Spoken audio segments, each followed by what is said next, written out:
வணக்கம் நண்பர்களே, magic story பாக்ஸுக்கு உங்களை வரவேற்கிறேன். இன்னைக்கு ஒரு அழகான குட்டி கதையை பார்க்கலாமா? ஒரு அழகான காட்டில் ஒரு அணில் வாழ்ந்து வந்துச்சு. அது ரொம்ப சுறுசுறுப்பானது, கொஞ்சம் சுயநலமும் இருந்துச்சு.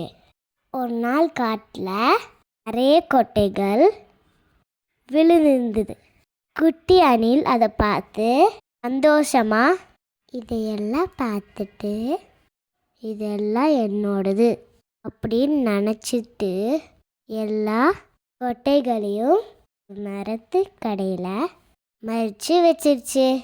அப்போது அணிலோட ஃப்ரெண்ட்ஸு குட்டி முயலும் குட்டி பறவையும் வந்து அணில்கிட்ட கேட்டாங்க, நீ கொஞ்சம் கொட்டைகளை எங்களுக்கு கொடுக்குறியா அப்படின்னு கேட்டாங்க.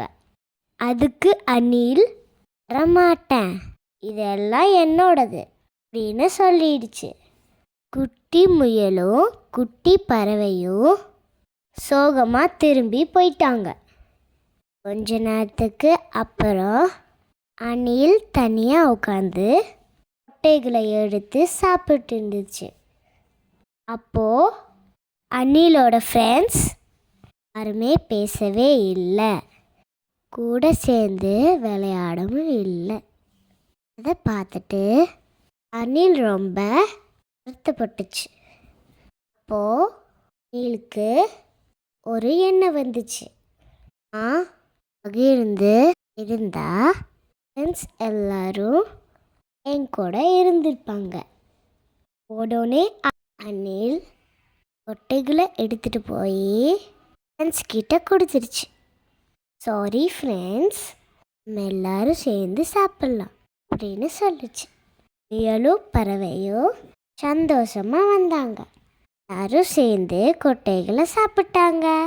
அப்புறம் எல்லாரும் சேர்ந்து சந்தோஷமாக விளையாண்டாங்க. இருந்து அணில் பகிர்ந்து கொள்ளும் நல்ல பழக்கத்தை கற்றுக்குச்சு. இந்த கதையிலிருந்து நம்ம என்ன கற்றுக்கிட்டோம்? பகிர்ந்து கொண்டால் நண்பர்கள் கூடும், மகிழ்ச்சியும் அதிகரிக்கும். இந்த ஸ்டோரி உங்களுக்கு பிடிச்சிருந்தா லைக் பண்ணுங்கள், ஷேர் பண்ணுங்கள், மறக்காமல் சப்ஸ்கிரைப் பண்ணிடுங்க. அனைவருக்கும் இனிய புத்தாண்டு நல்வாழ்த்துக்கள். மீண்டும் சந்திப்போம் மேஜிக் ஸ்டோரி பாக்ஸில். பாய்.